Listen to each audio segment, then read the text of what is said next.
बिस्मिल्लाहिर्रहमानिर्रहीम। अस्सलाम वालेकुम। कैपिटल टॉक में खुशामदीद। पाकिस्तान में तसलसल के साथ ऐसे वाक़यात पेश आ रहे हैं जिनका बज़ाहिर आपस में कोई ताल्लुक़ नहीं है, लेकिन हालात का जबर इन वाक़यात को एक दूसरे से जोड़ता चला जा रहा है। आज लाहौर में वकला पर जो पुलिस ने तशद्दुद किया, उसके रद्दअमल में सुप्रीम कोर्ट बार एसोसिएशन और पाकिस्तान बार कौंसिल ने कल 9 मई को पूरे मुल्क में हड़ताल की कॉल दे दी है। और कल ही 9 मई के दिन तहरीक इंसाफ ने भी पूरे पाकिस्तान में एहतजाजी मुजाहरों का ऐलान कर रखा है। कल 9 मई के दिन मौलाना फजलुर रहमान साहब ने पेशावर में मिलियन मार्च का ऐलान कर रखा है। और कल 9 मई के दिन जो वफाकी काबीना है वो यौम स्याह मना रही है। खसूसी इजलास हो रहा है वफाकी काबीना का, जिसमें पीपल्स पार्टी और दीगर सियासी जमातों को भी दावत दी गई है। और उसके बाद वज़ीर आज़म शहबाज शरीफ साहब कन्वेंशन सेंटर में 9 मई के हवाले से एक तकरीर भी करेंगे। अब वकला तो इसमें कहीं नहीं थे, लेकिन जो आज वकला के साथ हुआ है तो वकला भी 9 मई के वाक़यात का बादल नखवास्ता हिस्सा बन गए हैं। तो मामलात किधर जा रहे हैं? और ये जो हुकूमत और अपोजिशन में जो मुज़ाकरात की बात हो रही थी ये ख़त्म हो गई। और जो कल DGISPR ने एक जुडिशल कमीशन के हवाले से बात की है, क्या ये काबिल अमल है या नहीं, इस पर गुफ्तगू करेंगे। हमारे साथ मौजूद हैं जनाब लतीफ़ खोसा साहब, रुकन कौमी असम्बली है पाकिस्तान तहरीक इंसाफ के, और हमारे साथ लाहौर में मौजूद हैं सेनेटर तलाल चौधरी साहब, जिनका ताल्लुक़ है मुस्लिम लीग नून से।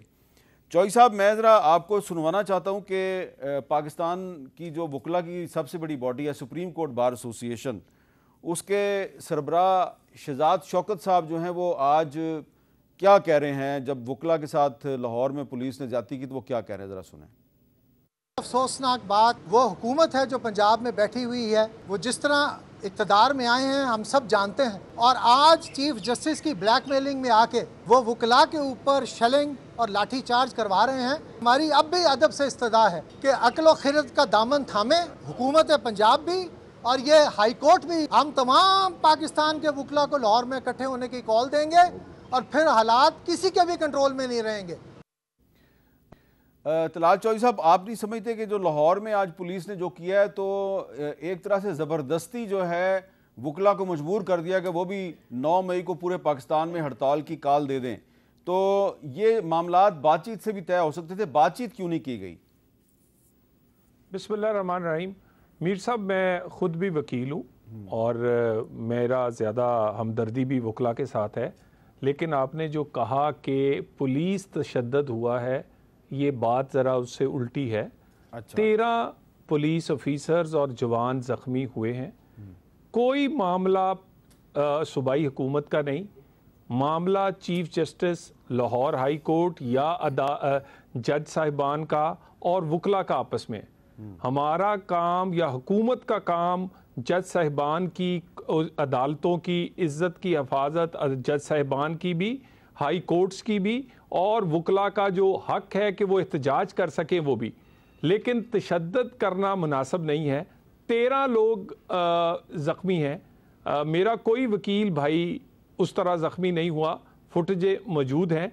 और हमें कोई ज़रूरत नहीं एक सियासी हुकूमत को कि एक मामला वकला और जुडिशरी के दरमियान है, हम जानबूझ के या अपने गले उसे डालें। तो मेरा ख्याल है CM पंजाब ने फौरी तौर पे ना सिर्फ अहकामात दिए बल्कि ट्वीट किया कि किसी ताकत का इस्तेमाल से हर सूरत ग्रेज किया जाए वकला के अगेंस्ट।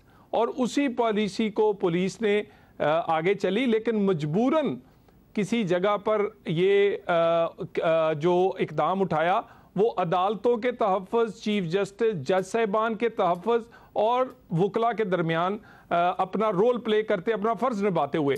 तो मैं तो यही चाहूँगा कि ये मुज़ाकरात से मामला हल होना चाहिए, लेकिन ये मामला मुज़ाकरात में हल होगा बिटवीन दी जुडिशरी और वकला जी। अच्छा, आपने कहा कि कोई वकील जो है वो ज़ख्मी नहीं हुआ, तो मैं कोशिश कर रहा हूँ मेरा एहसन भून साहब से रब्ता हो जाए, जो आज हड़ताल का ऐलान किया है। मुझे पता चला कि वो आंसू गैस से काफ़ी परेशान भी हैं, अलील भी हैं, उनका गला जो है वो काफ़ी ख़राब है। कोशिश कर रहा हूँ मैं उनसे रब्ता करने की। लेकिन लतीफ़ खोसा साहब, ये मामला जो है ये हुकूमत और वकला के दरमियान है या हाई कोर्ट और वकला के दरमियान है और आपको नहीं लगता कि आपको तो फ़ायदा हो गया कि वकीलों ने कल 9 मई को हड़ताल का ऐलान कर दिया? देखिए मीर साहब, मैं उधर ही था, अच्छा। हाई कोर्ट में ही, लाहौर ही में था। अच्छा। मैं उसके बाद सेमिनार पे आना था, मैं 11 बजे वहाँ से 12 बजे निकला हूँ। और वकला का सिर्फ पुरअमन तौर पर वो आ रहे थे और डिस्ट्रिक्ट बार से उन्होंने जो है हमारे कमेटी रूम में हाई कोर्ट में आना था पुरअमन तरीके से।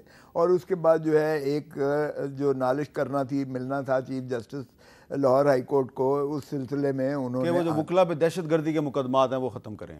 जी नहीं, हाँ। ना ना ना ना। और वो जो अदालतें ट्रांसफ़र की जी जी, वो बिल्कुल प्योर मामला, कोई दहशतगर्दी के मामलात का नहीं था, ना ही वो हम कानून को जो है समझते हैं सभी। वो एक एडमिनिस्ट्रेशन का मसाला था जो वकला ने पुरअमन तरीके से करना था। ये खालिसतन पंजाब की पुलिस की गुंडागर्दी है, जिन्होंने वहाँ न सिर्फ ये कि जीपीओ, मैंने खुद देखा जीपीओ चौक में उन्होंने भर दिया पुलिस सारी इर्द गिर्द लाहौर हाई कोर्ट के, और ऐसा उन्होंने फिर तशद्दुद किया बिला इश्तियाल, बग़ैर प्रोवोकेशन के। उन्होंने पानी के वो जो है चलाए, होल चलाए, उन्होंने टीयर गैस और आंसू गैस के होल चलाए, उन्होंने जो है वो पैलेट गन्स चलाई। लेकिन 13 पुलिस वाले कैसे जख्मी हो गए? और सर ये ड्रामा होता है सारा इनका, ये इसी तरह करते हैं। 10 मार्च को मेरे ऊपर पर्चा दायर किया, और जब हम थे कि जी इन्होंने जो है डंडे मारे, फायरिंग की और पुलिस की वर्दियां फाड़ दी, और मेरे बेटे पर किया कि उसने जो है वायरलेस सेट छीन लिया। तो जज साहब ने कहा भाई कोई एक सीसीटीवी कैमरे में दिखा दो ये चीज़ें होती हुई, तो वो नहीं था, क्वाश कर दिया उन्होंने। हाई कोर्ट ही में ने एक ही दिन में उन्होंने वो देखने के बाद क्वाश कर दिया, और दहशतगर्दी जज ने भी क्वाश कर दिया उसने। ये इनकी पुलिस की जो इस तरह की गुंडागर्दी, गुंडा राज लगा हुआ है वहाँ। ये माशाअल्लाह जो पंजाब की हुकूमत है, ये तसलसल है, पुराना पीडीएम का तसलसल है। डॉक्टर उस्मान अभी तक जो है इंस्पेक्टर जनरल पुलिस है। हमने बारहा कहा कि डॉक्टर 9 मई का शाखसाना भी डॉक्टर उस्मान से ही शुरू होता है। अगर आप इंक्वायरी करवाएंगे, हमने जो जुडिशल इंक्वायरी का कहा है, तो आपको नजर आएगा कि ये आप जुडिशल कमीशन बनाने के हक में हैं? बिल्कुल हक में है। हमने तो पहले से ही नालिश कर रखी है। अगर हो तो सबसे पहले इंस्पेक्टर जनरल पुलिस पंजाब जो है वो कटहरे में खड़ा होगा, और आप देखेंगे कि ये सारा उसने जो है, जिस तरह से ऊपर मोहसिन नकवी इंटीरियर मिनिस्टर है, वही आईजी पुलिस है। और माशाअल्लाह मरियम बीबी के तो वो तंदूर की रोटियां जो है वो, और नवाज शरीफ साहब, उनको तो सिर्फ ये अख्तियार है कि वो तंदूर की रोटियां का जो है कीमतें भाव पूछते चले जाएं, या वो एक अच्छा, मैं जरा एहसन बून साहब से मेरा राब्ता हुआ है, तो एहसन बून साहब यकीनन आपके साथ तो आजकल नहीं है ना? नहीं नहीं, मेरे साथ हो या ना हो, वो काले कोट के साथ हैं। देखिए अच्छा। काले कोट का साथ जहां भी तशद्दुद होगा, एहसन बून हो या मैं हूं या अच्छा। कोई भी हो, वकील वकील के साथ हो। अच्छा एहसन बून साहब, जरा जल्दी जल्दी ये बता दें, मुझे पता है आपकी तबीयत भी ठीक नहीं है, काफ़ी आंसू गैस खाई आज आपने, ये आज हुआ क्या? और आपने जो हड़ताल की कॉल दे दी है, तो क्यों दी आपने कॉल?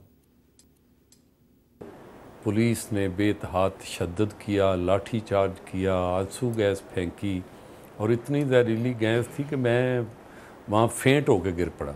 अच्छा। आप ये अंदाज़ा करेंगे कि हमने जब उनसे, पुलिस वालों ने, हमने कहा भी हम कभी अदालत पे हमला नहीं करते, हम तो आईन और कानून की पासदारी करने वाले लोग हैं, अदलिया की आज़ादी के लिए काम करने वाले लोग हैं, हम कभी अदालत की तरफ मुंह नहीं करेंगे, हम सीधे बार में जाएंगे और पुरअमन तरीके से एहतजाज करेंगे। लेकिन उन्होंने कहा जी हमें हुक्म है जनाब chief justice Lahore high court का कि हमने वकला को, खा वो जिंदा बचें या मरें, हाई कोर्ट के गेट से अंदर नहीं दाखिल होने का। शायद पंजाब हुकूमत जो है वो इसलिए उनकी पूरी तरह मदद कर रही है कि पंजाब हुकूमत समझती है कि ये जो इलेक्शन के मामलात हैं, इलेक्शन ट्राइब्यूनल्स की जो कंट्रोवर्सी चल रही हैं, ये सारा कुछ शायद हमें चीफ जस्टिस साहब से कोई डील कर ली है या कोई ऐसा कर लिया है, हमें तो कुछ समझ नहीं आ रही। हम तो एक वकील के तौर पे हम ये तवक्को करते थे कि ये एक मुअज़्ज़ज़ अदारे के सरबराह हैं, वो कभी भी बार पे ये जुल्म नहीं करेंगे। तो हमने उसके तनाज़र में ये 9 मई में इस बेईमाना तशद्दुद के जो रिएक्शन में पूरे पाकिस्तान में बार के हमारे जो जितनी supreme court bar association, Pakistan bar council, provincial bar council जो हैं, हमें लाठी से, शेलिंग से नहीं डराया जा सकता। और मैं समझता हूँ कि इसमें वफाकी हुकूमत की भी नाअहली है। वफाकी हुकूमत जो पंजाब में चल रही है वही वफाक में चल रही है। और जब वो ये सारे समझते हैं कि क्या वकला को लाठियाँ मार कर या गैस के शेल मारकर उनको मरूब किया जाएगा, no, will stand by our commitment, we stand by the rule of law. बहुत शुक्रिया एहसन मून साहब, आपसे मैं आपको ज़्यादा तकलीफ नहीं देना चाहता। तो तलाल चौधरी साहब, आपने बात सुनी है एहसन मून साहब की, अभी तक वो खांस रहे हैं, हालांकि काफ़ी देर पहले उन्होंने आंसू गैस खाई है। तो चलें ठीक है, अगर पुलिस वाले ज़ख्मी हुए हैं तो वो भी तशवीशनाक है, काबिल मज़म्मत है, लेकिन अब वो ना सिर्फ ब्लेम कर रहे हैं पंजाब हुकूमत को बल्कि फेडरल गवर्नमेंट को भी ब्लेम कर रहे हैं। तो आपको नहीं लगता कि ये जो पंजाब पुलिस का रवैया है इससे ज़बरदस्ती वकला को धकेल दिया गया अपोजिशन की तरफ? देखिए मीर साहब खुद बून साहब ने कहा है कि चीफ जस्टिस ऑफ लाहौर जो है उनका हुक्म था कि वकला को रोका जाए। तो चीफ जस्टिस और अदालत के वहाँ रजिस्ट्रार के हुक्म से पुलिस ने जो हफाजती काम या जो उन्होंने कहा वो किया। कोई पॉलिटिकल इसमें कोई मामला नहीं है, कोई हुकूमत के साथ इख्तलाफ नहीं है। और उसके बाद आप देखें ना, अभी लतीफ़ खोसा साहब बैठे हैं, उन्होंने यहाँ पर वो सिविल कोर्ट्स की मुंतकली के मामले को किस तरह खूबसूरती के साथ क्या कहते हैं 9 मई की तरफ ले गए, यानी उसे पोलिटिसाइज कर दिया है। तो ऐसे हमारे बहुत सारे दोस्त हैं वकला। और बून साहब ने कहा है कि कोई डील कर ली है, अगर डील करने की जरूरत पड़ी तो हम बून साहब से करेंगे। हम तो बून साहब के साथी हैं। अच्छा। वो वकला है ना जी हमारे। हम तो इन्होंने लीड किया है जमहूरियत और आज़ादी राय की जितनी भी पाकिस्तान में तहरीकें, तो हम तो इनके साथ खड़े होंगे एज ए पार्टी। सो ऐसी कोई बात नहीं है, हमें सैंडविच बन गए हैं और हम पर दोनों साइडें, यानी एक तरफ चीफ जस्टिस साहिब हैं, उनके अहकामात हैं, अदालत का एहतराम है, दूसरी तरफ हमारे वकला भाई हैं। इसमें पुलिस को आप और क्या कहते हैं सूबाई हुकूमत को ज़बरदस्ती अब आपने खींचना है तो आपकी मर्जी है, क्योंकि हम कमज़ोर हैं, आप चीफ जस्टिस को कुछ कह नहीं सकते, आप हमें खींच रहे हैं। जी खोसा साहब, देखिए कितना एहतराम है अदलिया का, ये मुझसे ज़्यादा कोई बेहतर नहीं जानता है।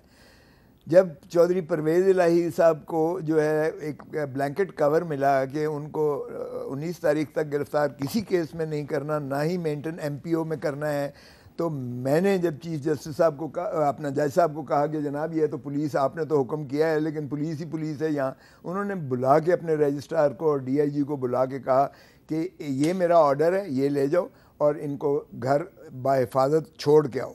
मुझे चौधरी साहब ने भी बिठा लिया साथ गाड़ी में, एक तरफ रजिस्ट्रार, एक तरफ DIG बैठा, SP बैठा और कि जी हम एक बार का प्रेसिडेंट भी बैठा।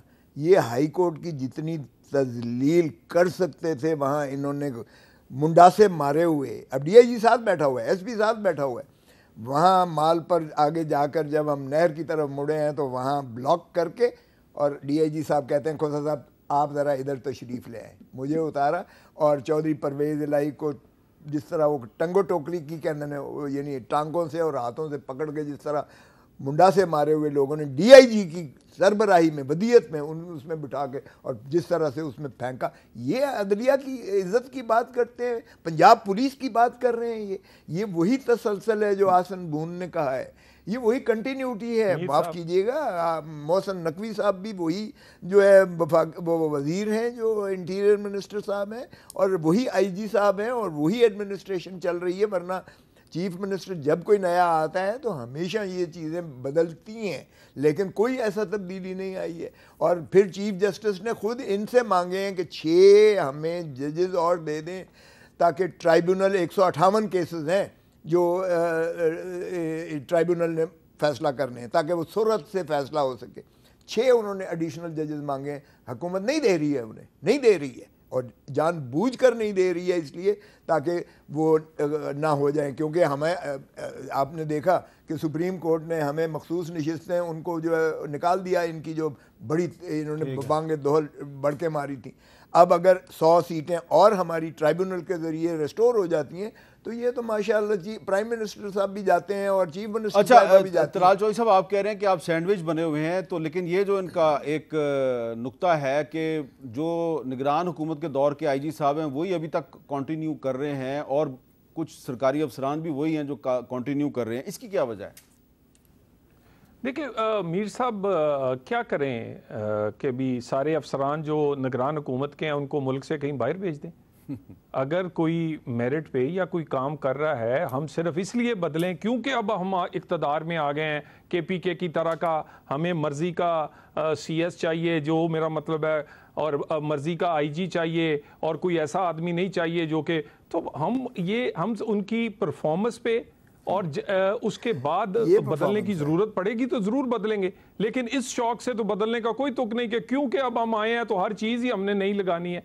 तो मेरा ख्याल है दूसरी बात जो लतीफ़ खोसा साहब कह रहे हैं कि इज़्ज़त की, तो जितनी अदलिया की इज़्ज़त हमने की है किसी ने नहीं की। मैं तौहीने अदालत की इज़्ज़त में फ़र्क पे 5 साल नाहिल रहा हूँ, और फैसला किस तरह का था वो खोसा साहब अगर खुद बयान फरमा दे तो ठीक है। तो मेरा ख्याल इस बहस में ना पड़े और इसको ये मामला पंजाब हुकूमत का नहीं है, वफाकी हुकूमत का नहीं है, ये मामला chief justice Lahore high court, अदालतों का और वकला का है।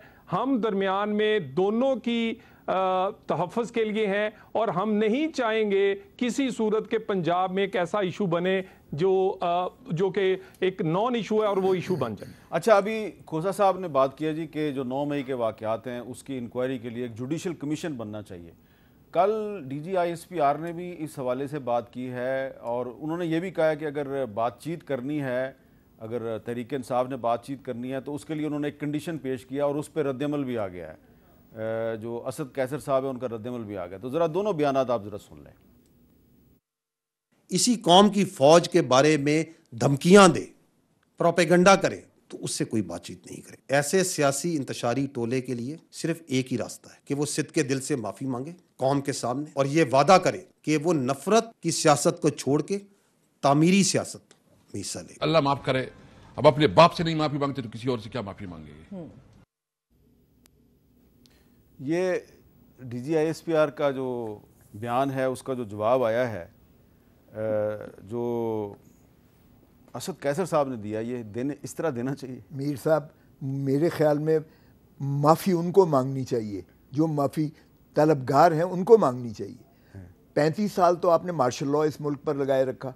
आपने जो तज़हीक की आइन की, जितनी तज़हीक आप कर सकते थे, सैब्रोगेशन एब्रोगेशन जो मर्जी कह लें, वो किसी और इदारे ने नहीं की है, ना किसी सियासी जमात ने। नहीं, लेकिन अगर जुडिशल कमीशन बन जाए तो मसला हल नहीं हो जाएगा। नहीं तो हमने तो पहले दिन कहा हुआ है, हमने तो सुप्रीम कोर्ट में भी कहा हुआ है कि कमीशन बने और सुप्रीम कोर्ट के सिटिंग जजेस जो है उसको हेड करें, सरबराही करें। ये नहीं हो सकता कि कमीशन ऑफ इंक्वायरी एक्ट के तहत आप किसी रिटायर्ड, लेकिन वो कहते हैं DG ISPR कहते हैं फिर 2014 के धरने का भी शामिल करें। सारे करें सर, सारे करें। फिर 1947 से ले लें, फिर 1958 का मार्शल लॉ भी ले लें, फिर 1971 का डिसमेंबरमेंट भी ले लें, फिर मोहतरम नहीं, फिर इसका मतलब है कि फिर तो ना करने वाली बात नहीं।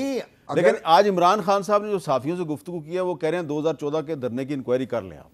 तो मैं कब कह रहा हूँ कि ना करें, मैं यही कह रहा हूँ कि अगर इंक्वायरी का शौक जितना करने पर रहे, लेकिन देखें अगर आपने सिर्फ डिसमेंटल करने के लिए लंदन प्लान के तहत जो है आपने एक ही पार्टी को टारगेट करके इमरान खान और उसके सारे साथियों को पावा सलासल करके चादर और चार दीवारी को जिस तरह से चकनाचूर करके पामाल करके और जिस तरह से सिंबल छीन कर पार्टी को जो है हवा में बकेर कर फेंका, इसका भी कर लें। फिर 45 साल ना लगाएं कि 45 साल के बाद आप कहें जी भुट्टो को गलत फांसी हुई थी। 45 साल ना लगाए हैं, अभी इमरान को आपने पाबा सलासल कर रखा है ना। हमारा तो ये आज भी मुतालबा था इस कन्वेंशन में कि उसको जो है रिलीज़ किया जाए, क्योंकि सियासी कैदी हैं और बहुत हो लिया इस मुल्क के साथ खिलवाड़ हो रही है बहुत ज़्यादा। लेकिन ये 9 मई हम तो कहते हैं कर लें, बिल्कुल करें, जो है रिस्पॉन्सिबल उसको बिल्कुल पकड़ें, कैफर किरदार तक पहुँचाएँ। लेकिन उसके शाखसाने में जो ऑर्केस्ट्रेड है। उस्मान ज़रा पहले उसको कटहरे में खड़ा करें। ओ भाई, तुम्हारा जो है कुर्बान लाइंस वहाँ से आती है, पूरी की पूरी तुम्हारी जो है पुलिस जो है फोर्स होती है, किधर से एक पुलिस वाला सिपाही भी नज़र नहीं आया। और फिर हम तो रोज़, मीर साहब आप भी गुजरे होंगे कैंट से, आप उधर कोर कमांडर हाउस तक कितने नक्के लगे हुए होते हैं, किधर से वो क्या फैसिलिटेट कर रहे थे, वो उन्होंने एक, लेकिन वो कोर कमांडर के खिलाफ कार्रवाई तो होगी ना, कर लेना, कोर कमांडर के खिलाफ कार्रवाई हो गई। मैं कहता हूँ करें ना, इंक्वायरी करें। क्या सिर्फ इमरान खान को खत्म करने के लिए, पीटीआई को खत्म करने के लिए उनके जो है बके, लेकिन अवाम ने 8 फरवरी को ये सारा बयानिया मुस्तरद करके लोगों अच्छा, को तलाल चौधरी साहब वो तो मानते हैं, खोसा साहब कहते हैं बनाए जुडिशल कमीशन, तो क्या आप भी इसकी हमायत करते हैं जुडिशल कमीशन बनाने की? मीर साहब, आप ये देख लें कि कल की प्रेस कॉन्फ्रेंस जो है, मेरा ख्याल है उस पर तो DGISPR ने सबसे एक छोटी बात रख दी कि चलें इससे आगाज़ करते हैं इसको कि जिससे गलती हुई है वो माफ़ी मांग ले। तो मांगे माफ़ी। पाकिस्तान में पाकिस्तान में एक गुजारिश सुन लेना खोसा साहब, आप बड़े हैं, मैं इसलिए देखिए, एक जगह नहीं, कोर कमांडर लाहौर नहीं, पाकिस्तान में कराची से पेशावर और पेशावर से कोयटा तक दर्जनों शहरों में जितने मुजाहरे हुए वो फौजी तनसीबात के सामने हुए, लोगों के घरों के सामने हुए, फौजियों के वहाँ पर यादगारों को शोहदा की तोड़ा गया। वहाँ पर गवर्नर हाउस भी था लाहौर में, चीफ मिनिस्टर हाउस भी था, जिस पर ये इल्ज़ाम लगाते हैं उसी क्या कहते हैं जी, चीफ मिनिस्टर का नकवी साहब का। वहां पर बाकी सारी जगह भी थी, लेकिन जाना कहां था? मखसूस जगहों पे, एक सोची समझी स्कीम के तहत। उसके बाद उसकी फुटेज है, इनके गलों में झंडे हैं, उनके जो नारे। अब मुझे ये बता दें कि कौन कह रहा है कि 4 दफा मार्शल जो है वो वैलिडेट हो गए हैं? नहीं, बिल्कुल गलत हुआ है। कौन कहता है जो आमर आए हैं वो ठीक आए हैं? बिल्कुल गलत आए हैं। मगर ये कौन कहता है कि आप इस आड़ में कि उन्होंने कोई गलती की थी तो आप शोहदा की यादगारों पर हमलावर हो जाएं, आप पाकिस्तान की फौज पर हमलावर हो, आप उसका कोई शहीद हो तो फिर उसका मजाक उड़ाएं और उसकी तज़हीक करें, वो हेलीकॉप्टर के शहीद हो या वो किसी दहशतगर्दी की जगह। मेरी गुजारिश सुने ना, आप बात किसकी हो रही है भाई? जहां गलती हुई है, अगर आप गलती मानने को भी तैयार नहीं हैं तो आपका ख्याल ये है कि रियासत घुटने टेक दे, रियासत कहे कि नहीं खान साहब आपने जो किया, जो करवाया वो बहुत अच्छा करवाया और हम इसको मान लेते हैं। यानी रियासत इनसे माफी मांग ले, अदारे मांग ले और शोहदा के वुर्सा मांग ले। मैंने एक ब्रेक लेनी है, अब हमारी गुफ्तगू चल रही है, अभी गुफ्तगू हमारी चल रही है, एक ब्रेक के बाद दोबारा मिलते हैं।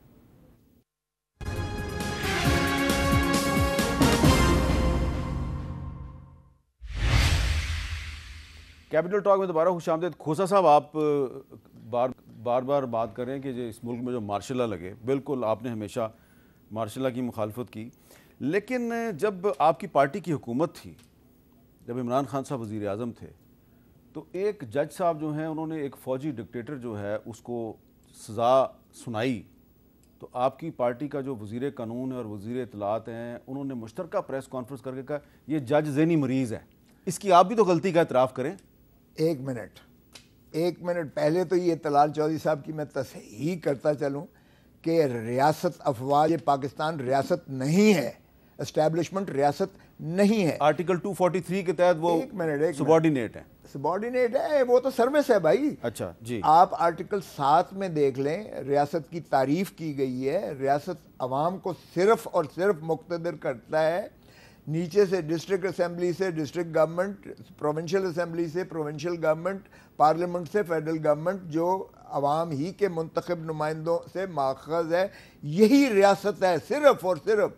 इसमें ना अफवाज पाकिस्तान का जिक्र है, ना अदलिया का जिक्र है, ना कोई और तबका का जिक्र है। सो ये है रियासत। और आर्टिकल 5 को पढ़ें ज़रा, लॉयल्टी टू द स्टेट, यानी loyalty to the people of Pakistan, not any other organ of the state, and obedience to the constitution is the inviolable obligation। यही तो मेरा सवाल है कि एक जज ने डिक्टेटर को सजा दी, आपकी पार्टी ने जज पे इल्जाम लगा दिया, पागल है। पहले इसको जरा तस्हीह कर लें कि हक हुक्मरानी इस मुल्क में किसका है, फौज का है या पाकिस्तान के अवाम का है।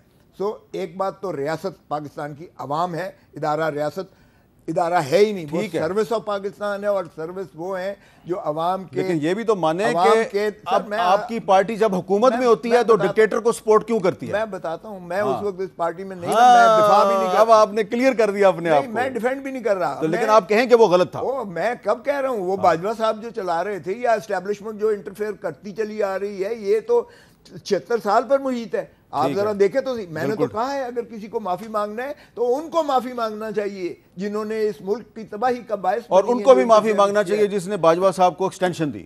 देखें, बाजवा साहब को एक्सटेंशन तो नवाज शरीफ ने सबसे पहले वहां से दी। मैं उस वक्त पीपल्स पार्टी, मैं बता रहा हूं वज़ीर आज़म कौन था, मैं बता रहा हूं, सुनिएगा, वज़ीर आज़म कौन था, सुने हमने मैं चूंकि उस पार्टी में नहीं था, मैं उतना बताऊंगा जो मैं चश्मदीद हूं। चले, हमने ये कहा था कि एक्सटेंशन किसी कीमत पर नहीं होनी चाहिए। नवाज शरीफ ने वाजपेयी को लंदन में गैर मशरूत, एक मिनट जरा सुने जी कि इमरान खान साहब की हुकूमत के जो एक वजीर थे, अभी भी MNA हैं, बड़ा मुझे उनका बड़ा एहतराम है, वो हुकूमत में जब वजीर थे तो क्या कहते थे बाजवा साहब के बारे में, जरा सुने। घर का एक बाप होता है, बाप और माँ का अपना रोल है, head of the state, head of institution, and don't forget as a mutual assured destruction ability रखने वाले मुल्क की आर्मी चीफ की मिसाल एक बाप और मां दोनों की बनती है।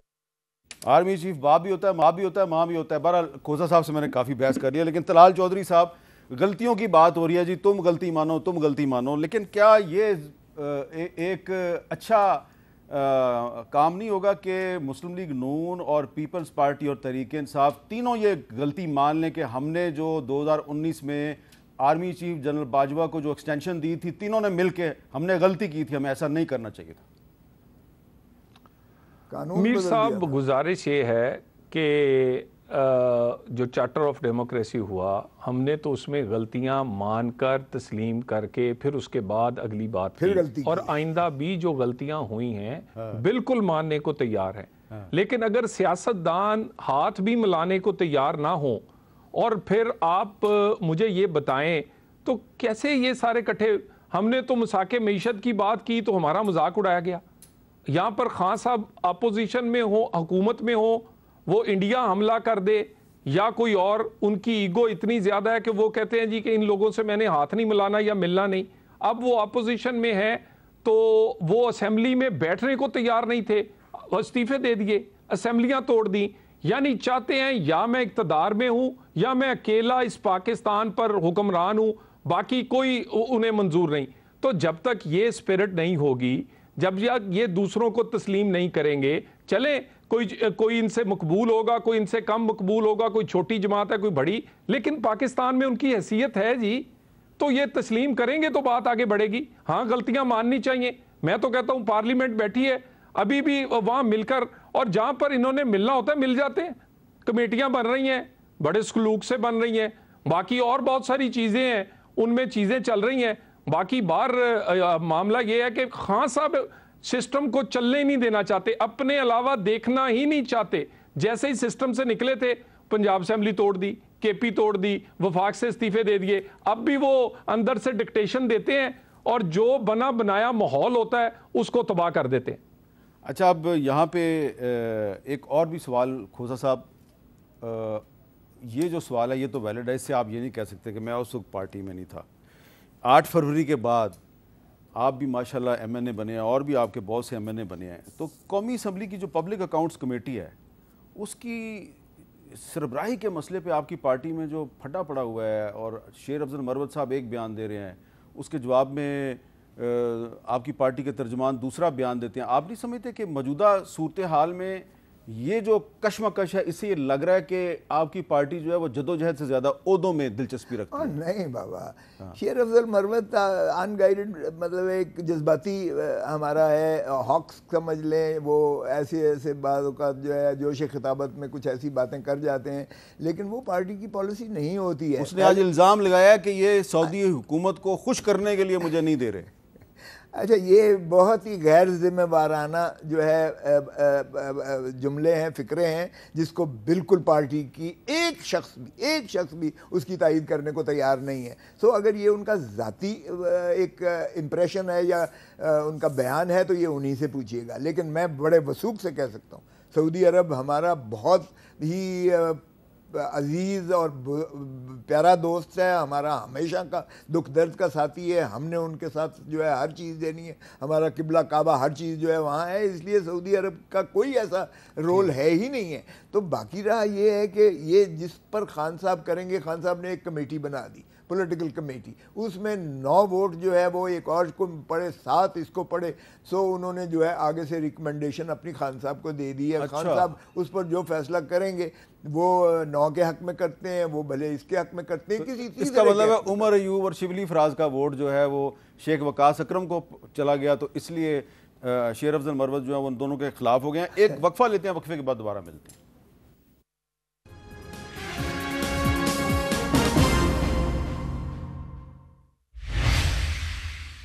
कैपिटल टॉक में दोबारा खुश आमदेद।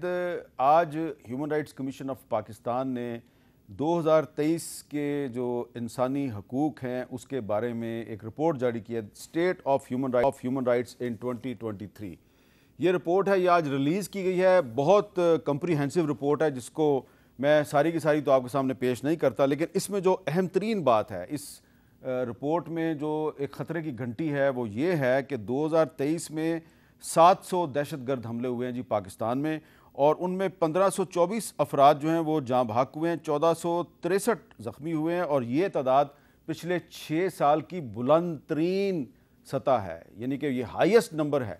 इसका मतलब है 2023 में सबसे ज़्यादा दहशतगर्दी हुई है। एक साल में 618 अफराद पुलिस मुकाबलों में मारे गए हैं, 33 अफराद हिरासत और 24 हिरासत से बाहर मारे गए।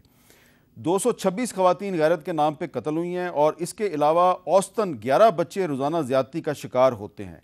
और आगे चल के ये कहा गया है कि 2 करोड़ 26 लाख बच्चे जो हैं वो पाकिस्तान में स्कूलों से बाहर हैं, और जो जबरी गुमशुदगियों पर जो हुकूमत ने कमीशन कायम किया था कई साल पहले, उस कमीशन की कारकर्दगी पर इस रिपोर्ट में अदम इत्मीनान का इजहार किया गया है। तलाल चौधरी साहब, 2023 जो है उसमें कुछ अरसा तो आपकी जो शहबाज शरीफ साहब की हुकूमत थी और कुछ अरसा निगरान हुकूमत थी, लेकिन आप ये तो मानेंगे ना कि कोई ज़्यादा ख़ास फ़र्क नहीं था।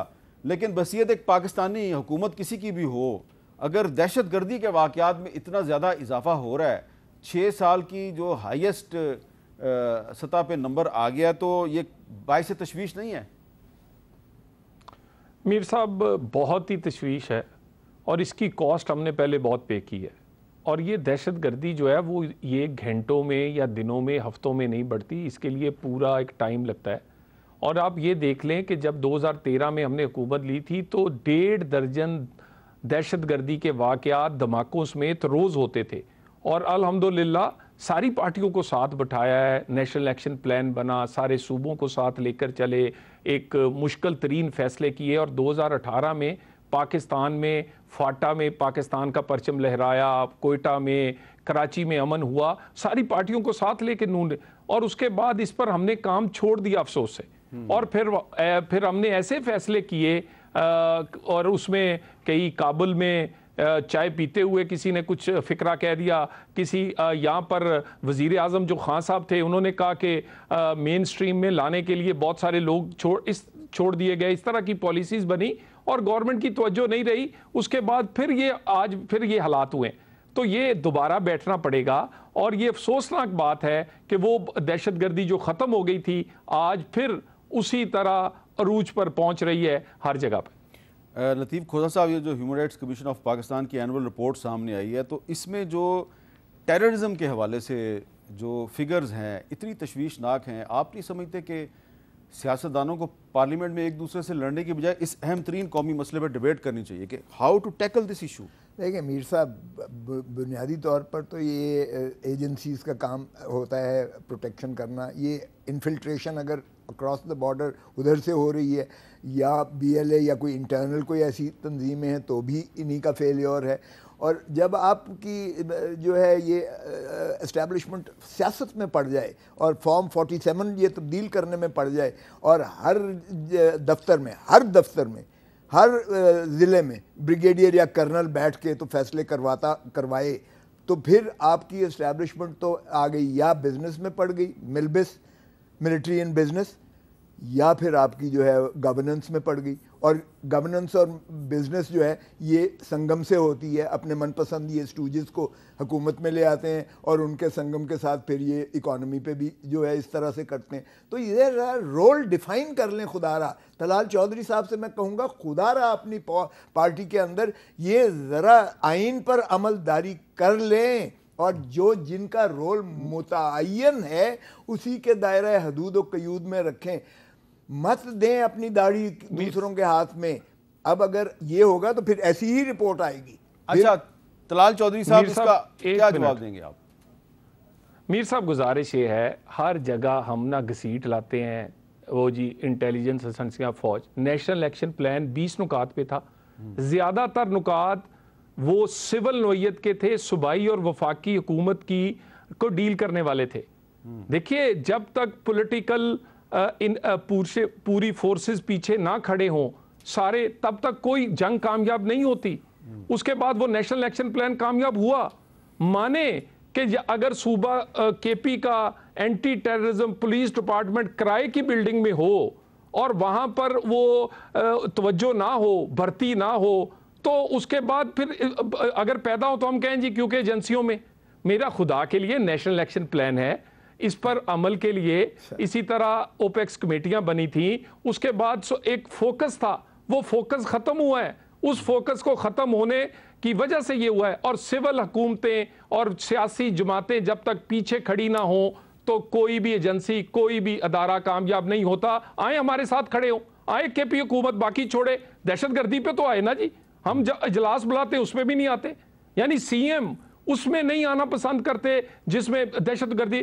खुदा के लिए बाकी छोड़ दे, बाकी आप फॉर्म 75, 45 उसका दहशतगर्दी से क्यों जोड़ते हैं? आए बैठे इसको तो खात्मा अच्छा, वो मैंने सवाल किया था, जिम्मेदारी है, एक सूबा आपके पास है। परसों मैंने सीएम केपी से ये सवाल किया था कि क्या बातचीत करेंगे आप वफाकी हुकूमत से, तो उन्होंने कहा इनसे मैंने बात नहीं करनी, मुझे पता है इख्तियार किसके पास है। तो खोसा साहब की पार्टी की जो लीडरशिप है वो भी बात तो आप सिविलियन बाला से ही करते हैं, लेकिन वो उन्होंने जवाब दिया कि जिनके पास इख्तियार है मैं तो बात उसी से करूंगा। बहरहाल एक लंबी बहस है, लेकिन जो दहशतगर्दी के बढ़ते हुए वाक़यात हैं उस पर इस इंसानी हकूक़ कमीशन की रिपोर्ट में तशवीश का इजहार किया गया है। मेरी गुजारिश सिर्फ ये है कि इस पर तमाम जो सियासी जमातें और पाकिस्तान के जो इदारे हैं उनको चाहिए कि इस पर ज़रा गौर करें और इस पर मज़ीद बहस कर सकते हैं। लतीफ़ खोसा साहब आपका बहुत बहुत शुक्रिया और तलाल चौधरी साहब आपका भी बहुत बहुत शुक्रिया। इजाज़त दीजिए।